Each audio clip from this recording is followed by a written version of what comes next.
Hi everyone, and welcome back to my Japanning series. It's my series of videos to help you plan your trip to Japan. The others are all on my channel if you want to see them. And today it's something everyone can enjoy, Japanese food.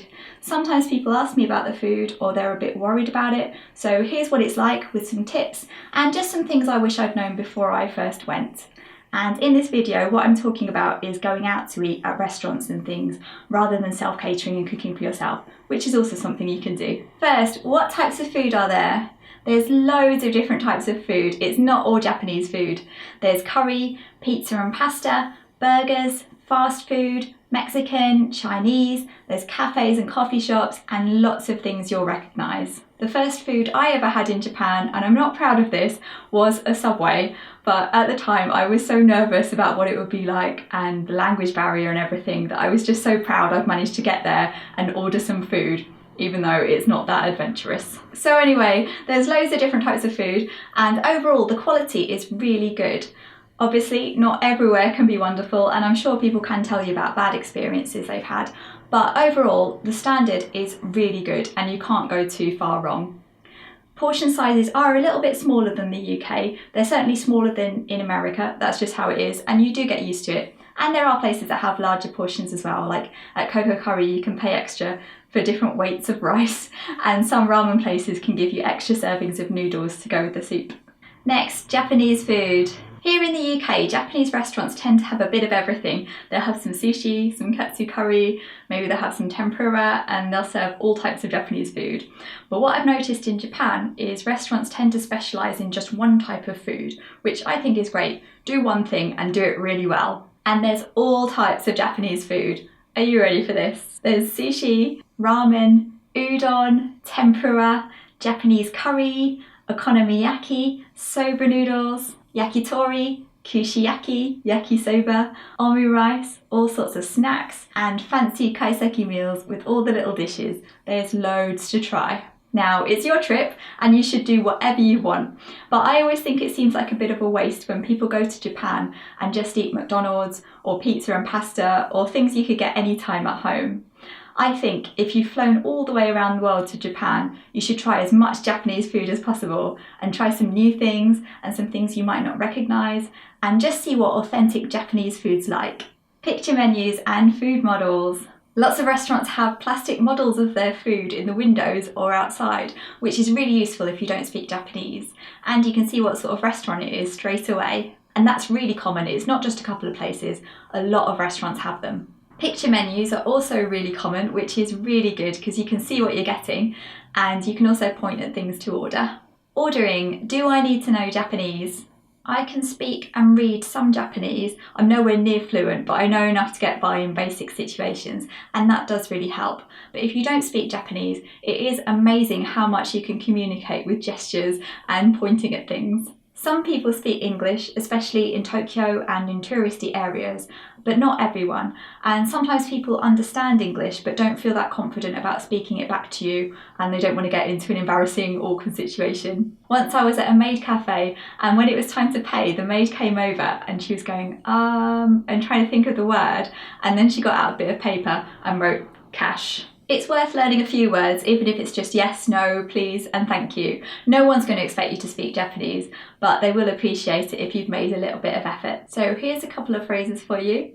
Kore o kudasai means this please, and that's really useful when you're ordering from the picture menus. You can say kore o kudasai. In Japan, it's okay to call the waiter over. You can say sumimasen, which means excuse me, and it also means sorry, so that's very useful when you do something wrong. Sumimasen. And when you're asking for the bill, o kanjo onegai shimasu is can I have the bill please? And if that's too long, kanjo or kanjo is the bit that means bill, so you could just say o kanjo. While I remember, some news from Cakes with Faces. The Llamageddon t-shirts have arrived. It's my new design. I'm wearing the t-shirt today, and here's the zip-up hoodies. They've got a llama and crossbones on the front, and on the back there's the main print. I'm really pleased with how they've come out. The hoodies are men's or unisex sizes and they go up to 2XL, so they're really nice and cozy. This is the small and it's still quite baggy on me. It's really nice and cozy. You can get them from cakeswithfaces.co.uk or etsy.com/shop/cakeswithfaces. The links are in the description, and you can order from any country in the world. How expensive is it? One of the most surprising things is how you can get a decent meal for just a couple of $100. It's amazing value compared to the UK. It's not cheap like some countries, but especially if you compare capital cities, Tokyo is a lot less expensive than London. Of course, there are more expensive places, but if you want to see how much I've spent on food, in my How Expensive is Tokyo video, I recorded everything I spent for 3 days so you can see how much it actually is, and that's on my channel. The important point is even cheap food is good. When we went to Shibamata, we had bowls of ramen for 600 yen, that's about £4, which is unbelievable value. Mine was about 1,000 yen, that's about £7, and I had noodles with a dipping sauce and a tempura set, and it was really good. There are more expensive places, but it's not hard to find places in that sort of price range. Convenience stores. Lots of people talk about this, but in Japan, convenience store food is really good and it's cheap. I don't know about where you live, but in the UK, convenience store food is the worst. And they're everywhere. The main chains are 7-Eleven, Family Mart and Lawson. Where I was staying last time, there were 3 convenience stores right by my hotel, so you could take your pick, and they were open all the time, really late. I think they might even have been 24/7. One of the best things from convenience stores is onigiri. They're the equivalent of sandwiches. It's a rice ball with nori, that's seaweed wrapped around the outside, and then a filling. A lot of the time it's fish, so you can get salmon, tuna mayonnaise, and then you've got things like seaweed or pickled plum. They're only about 100 yen, so they're really cheap. The downside is the labels are all in Japanese. If you can read hiragana and katakana, you'll be able to decipher them enough to work out what some of them are. Otherwise, you're going to have to take your pick and choose a random one.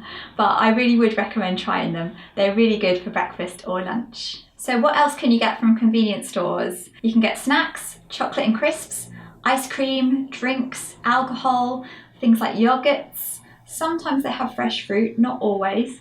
They usually have a bakery section. I like getting their melon pan, they're really good. And sometimes they have sandwiches. I like the fruit sandwiches that have fruit and cream inside. They are so good. They also have a hot food counter by the till. My friends were addicted to their fried chicken. Having said all that, convenience stores are great, but if you see independent places like a bakery or a shop that just sells fresh onigiri, the quality there is going to be even better, so you should definitely try that, although the convenience store is still good. Vending machines are everywhere. You hear stories about all these crazy vending machines in Japan, but in reality, 90% of them are for drinks, which is really useful. There's so many of them, even on back streets. You can find loads in a row, even just walking down one road, you'll see so many, and it's really good, especially when it's hot and you've been walking around all day. It seems like there's a really big variety of drinks, and it's really fun to see what there is. I spotted sweet corn soup and a vending machines where I found that pudding milkshake as well. They've got all the normal drinks too, like fizzy drinks. My favourite, Fanta grape. They've got Coke, fruit juice, water, tea and coffee in a can. Sometimes they have hot drinks as well as cold drinks. They cost between 100 and 160 yen. Sometimes you can pay with your Suica card, your train card, which is fun. And they always have vending machines on the platforms at stations, really useful. Food stalls. If you go to a Matsuri, a festival, it's worth looking around the food stalls. Sometimes they had them in touristy areas too, like when I went to Fushimi Inari in Kyoto, they had them in the main road leading up to the shrine, and they are worth looking around because they have foods there that they might not have in other places. You can see some of them in my video from Kawagawa. I had a tornado potato and a kind of cheese spring roll, and they had loads of other really interesting things too. Is it all fish? There is lots of fish, but you can avoid it. There's lots of meals with meat in as well. If you do like fish, you will love it. It's fresh and really good. Traditionally, the Japanese diet was very fish-based, but as time went on, it's been moving more towards meat and more Western types of foods. If you're interested in that sort of thing, you should read these books, Sushi and Beyond and The Meaning of Rice. They're both by Michael Booth. It's about a man who travels across Japan with his family, trying lots of different sorts of foods, and it's got loads of facts and some history about Japanese food as well. They're really interesting. Being vegetarian. If you don't eat meat or fish like me, it's difficult, but it's not impossible. I could go on about this for ages, but I've made a separate video all about being vegetarian in Tokyo. I'll put the link in the description. Most restaurants don't have a vegetarian option, so if you're a vegetarian travelling together with meat eaters, I've made a list of restaurants in Tokyo that do have vegetarian options, so everyone can eat together and be happy. It's on my website. It's based on my own personal list. I've spent literally hours researching this, so I hope you find it useful as well. The link's in the description. Special diets. I'm not an expert on other special diets, but if you do have allergies or dietary restrictions, I would recommend doing some research and taking a backup list with you of places where you know you can eat. Remember that addresses aren't going to be very helpful because not all the streets have names. So when you find somewhere, pin it on your Maps app on your phone. You might want to consider self-catering or staying at an Airbnb so you can cook for yourself. And if you search online, you can find cards that you can print out that say in Japanese what you can and can't eat. So if you've got serious allergies, that's going to be the best way to get your message across. Paying. There's no tips. Usually the service is so good that you want to leave a tip, but it's just not the custom. I've heard stories about people who left a tip on the table and the waiters chased them down the street saying, "Wait, you forgot your money." Also, credit cards aren't accepted everywhere. A lot of places do take them, but not the smaller places, so make sure you've got cash with you. Here's some things to not do. Don't eat on the streets. People just don't do it. It can be a bit frustrating, especially when you've got your convenience store food and you can't find anywhere to eat it. People don't put their bags on the floor in restaurants. I do this all the time out of habit, and sometimes the waiters come along and pick it up for me saying, "You dropped your bag." Sometimes they have baskets by the side of your table to put your stuff in. There's some rules about chopsticks, which you might have heard. Don't stick your chopsticks in your food. That's associated with funerals. And if you're taking food from a communal plate on the table, you're supposed to use the other end of your chopsticks, not the end that goes in your mouth. At small places, it's good manners to leave after you've finished eating rather than sit around hanging around for a long time. At one place in Kyoto where I had the curry udon, they even had a little sign in English saying, "Please leave after you've eaten," as politely as they possibly could. Some places it's fine to hang around, but I think you'll be able to judge by the atmosphere and see what other people are doing. And finally, some recommendations for you. I've been to Japan a few times before I realised how good Japanese bakeries are. I'd really recommend you try them. They're such good quality and the bread's really fluffy and delicious. They have cute things like Totoro melon pans, delicious things like curry bread. I had some little bites that had mochi and edamame beans in, so you can find some really different things and I have really enjoyed them. So they're a good place for breakfast or lunch. And try new things. Every time I've gone back to Japan, I've been a bit less scared to try new and different things. To start with, I was kind of nervous about going into a lot of places thinking, oh, I'm not sure what that is that for me? Is it only for locals? But each time I've gone back, I've got a bit braver and tried a few new things. And that's when I've had some of the better and more authentic experiences and done things I've really enjoyed. So try new things, try Japanese food and enjoy it. So that's it. If you've got any questions, put them in the comments. Remember to have a look at cakeswithfaces.co.uk and there's lots more videos about Japan on my channel. I'll see you soon. Bye bye.